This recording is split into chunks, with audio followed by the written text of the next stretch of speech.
Immigration enforcement raids are still happening throughout the country, which is affecting celebrations during Latine Heritage Month. Puerto Rican artist Bad Bunny will perform at the Super Bowl halftime show, and the Trump administration is pushing back. We have reactions.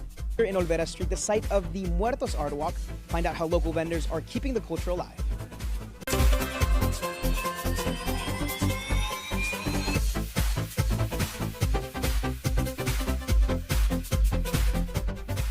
We're right in the middle of Latine Heritage Month, which takes place from mid-September through mid-October. Hi, I'm Kendall Washington. And I'm Evan Abelson. Every year, the Latine community celebrates its culture with food, music, and festivities. This year, however, there are rising tensions concerning immigration enforcement.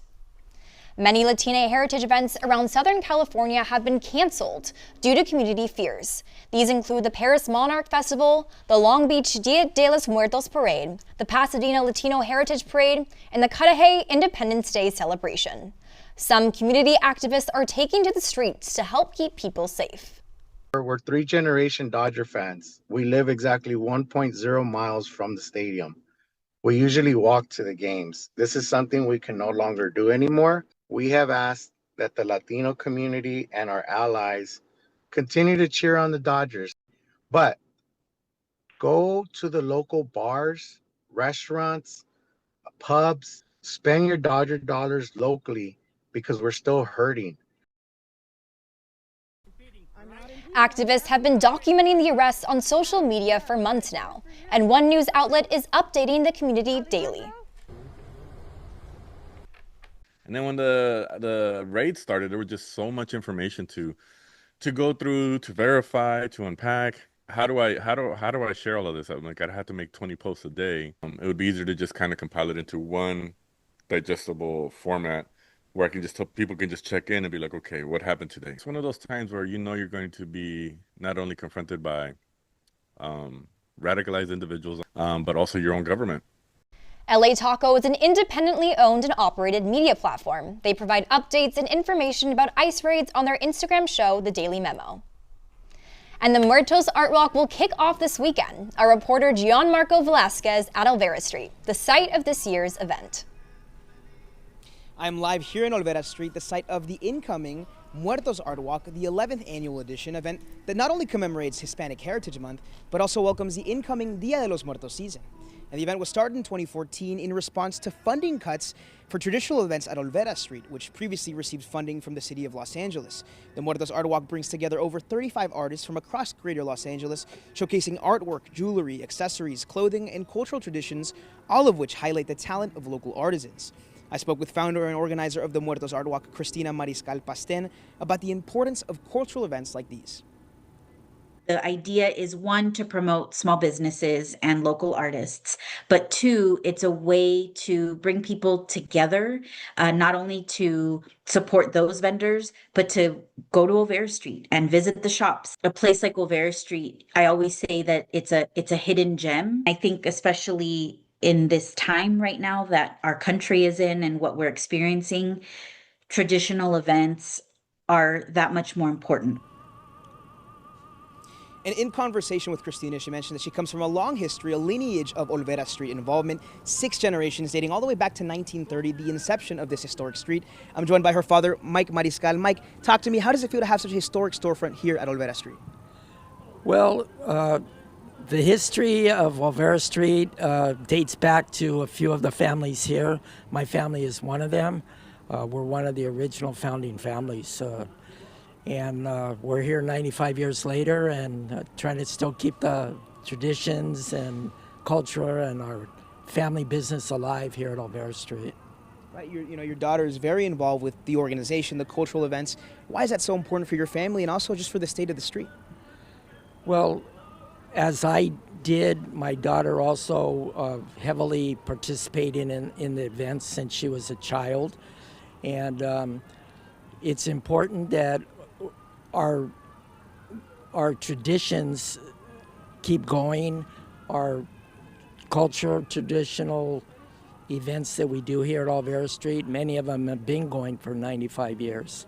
And it's what we do here at Olvera Street, and it's part of the business that we maintain and the events are kind of also in our blood, just continuing them.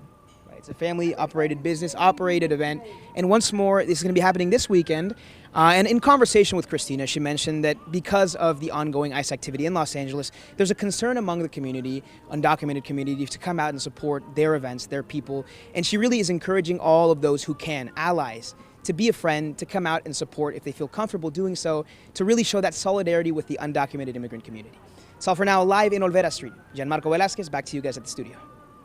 Thanks, Gian. Many small businesses are also feeling the effects of the ICE raids with less customers and sales. Less social gatherings and foot traffic in the neighborhood means less income for the local party supply store. Martha Guzman, a store employee, says ICE raids, which began this summer, have impacted their business. O sea, no es como los años pasados. La gente no viene como antes a comprar, no. O sea, ha bajado mucho la economía. Tal vez porque todo se vino abajo por las redadas y no sé, pienso que por eso. Muchas personas pues dejaron sus trabajos y pues ya no están trabajando igual, entonces pues no pueden gastar algo que no tienen. A new LA County program will provide up to $5,000 for qualifying businesses who have been financially affected by the immigration crackdown. Applications close October 31st. Just a few blocks east of USC's campus is the Mercado La Paloma, a hotspot for Mexican cuisine, art sellers, and even a Michelin-starred restaurant. Founded in 2001, Mercado La Paloma is home for everyone, from local musicians to political artists. Among the food spots and art vendors, a Mexican seafood restaurant called Hallwash earned a Michelin star last year. Following immigration raids across Los Angeles, the space has become a place to find community. Honestly, bro, I've been here a lot by myself. I brought some new company here, and it just brings back a lot of good memories. I love the food, and it's just really relaxing. First time here, and 10 out of 10. Environment, the people, the food, yep, 10 out of 10. The environment here is so like... The Mercado La Paloma is open from 9 a.m. to 9 p.m. You can also catch free shows at the back of the Mercado in the meeting room every Friday night. Bad Bunny will perform at this year's Super Bowl halftime show. Become the first ever Spanish-speaking singer to headline the show. Let's check in with Seth and Perez to see how the USC community feels about the decision. Thank you, Evan. Bad Bunny is one of the most streamed artists in the world, and now he's set to take the stage at the Super Bowl halftime show. This week on Seth and on the Street, I took a look at what that means for the Puerto Rican community and to the rest of the Latino community.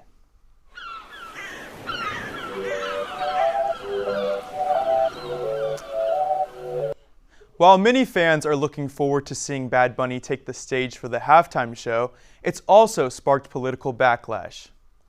That backlash includes sharp criticism from a Trump official and former campaign manager who said, "There is nowhere you can provide safe haven to people who are in this country illegally. Not the Super Bowl and nowhere else.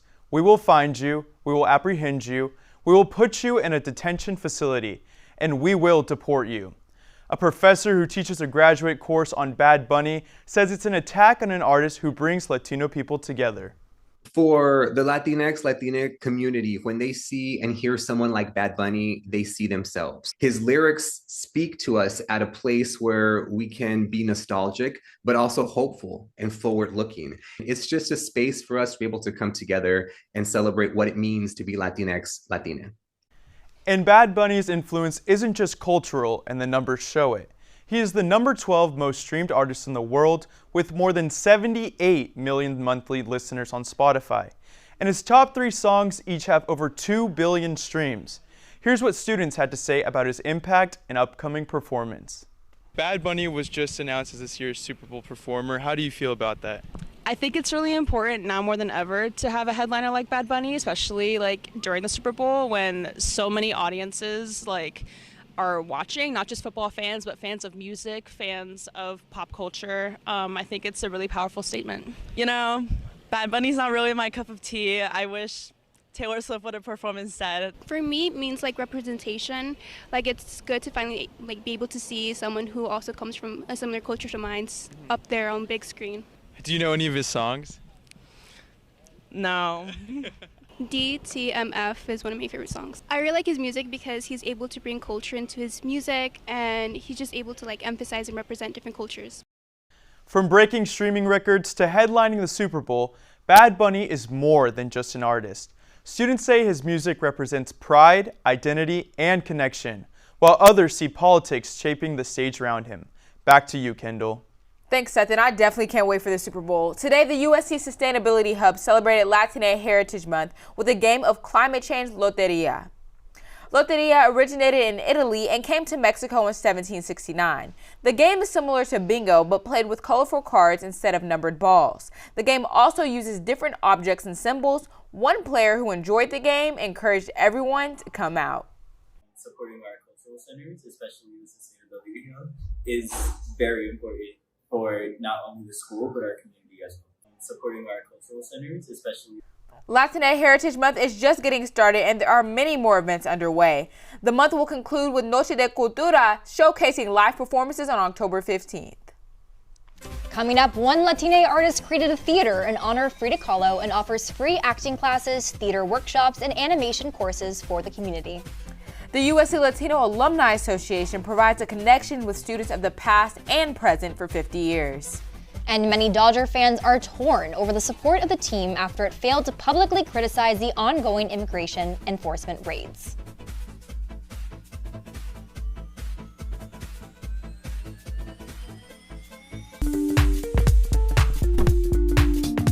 USG election season has kicked off. They have a huge game on Thursday, right? Huge. Prior to that, he couldn't hit water if he fell out of a boat. And a warning tonight about a massive storm heading our way. We're live here at the Galen Center. What would y'all do if you had $2.5 million? Music, art, and women empowerment. And she put her stamp on Big Ten history. Those are men swimming like fish. Thanks for watching. Annenberg TV News, you never miss an episode. Don't forget to subscribe. Thanks for watching.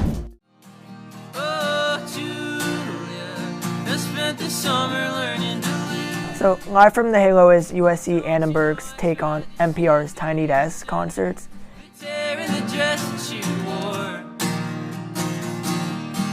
This is like a platform for USC students and adjunct students just to perform and play their music for an audience.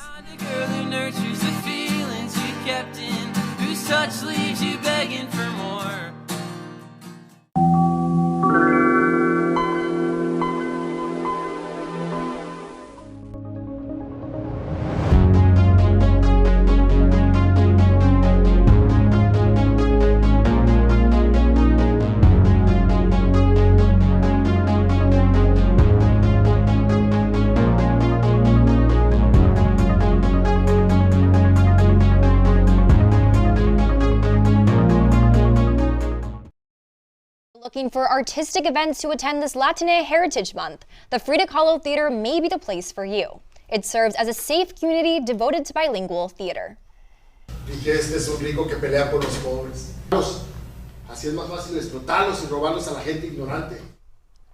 Mexicali artist Ruben Almavesque created the theater.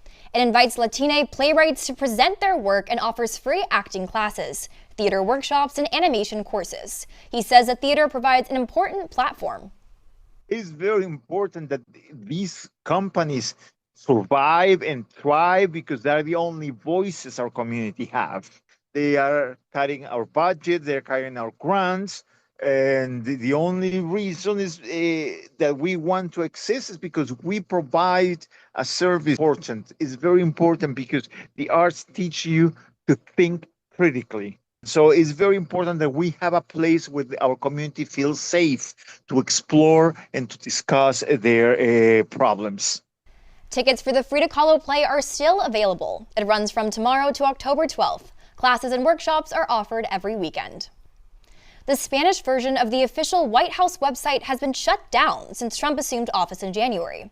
Some legal experts worry that non-English speakers won't be able to get critical information during the recent government shutdown. I have a suspicion that it's more political in nature than anything else. But having said that, I certainly would prefer more than less. Before Trump's second term, the website contained information about the Biden administration in Spanish. The site now gives users an error 404 message. like the language feature being like basically stripped away from the website, it is way more difficult because it's like, how are you even supposed to know? Like even with immigration, how are you even supposed to know what's going on in the country? The U.S. Census estimates that 20% of Angelenos are Spanish speakers. The longest government shutdown to date lasted 35 days. The USC Latino Alumni Association, or LAA, has announced its scholarship recipients for the 2025. Since its first scholarship dinner in 1975, the LAA has now supported students for 50 years. The LAA holds events like this gala for members every year. One scholarship recipient said he is grateful for the support of the LAA provides at USC. USC is a PWI and does have more Latinos than other institutions, but that said, it's still not enough. And I think LAA serves as like a home away from home for a lot of students. So knowing that there's people that are coming from my background, Latino, first gen, navigating a space that doesn't have a lot of Latinos, I think that's one of the most important aspects of being an LAA scholar. In its 50 years, the USC Latino Alumni Association has given out $24.5 million in scholarships to 10,000 students. This year, it awarded $1.1 million to 280 students. Undergraduate scholarships range from $2,000 to $5,000. To or just overall, we can be the connector and maybe helping them come out to meet with folks here on campus that we can refer them to. The Latino Alumni Association will be hosting its 50th anniversary homecoming tailgate on November 15th. After ICE raids swept through LA, Dodger fans are disappointed the team did not publicly denounce the raids. With over 40% of Dodger fans being Latino, fans felt disregarded by the silence.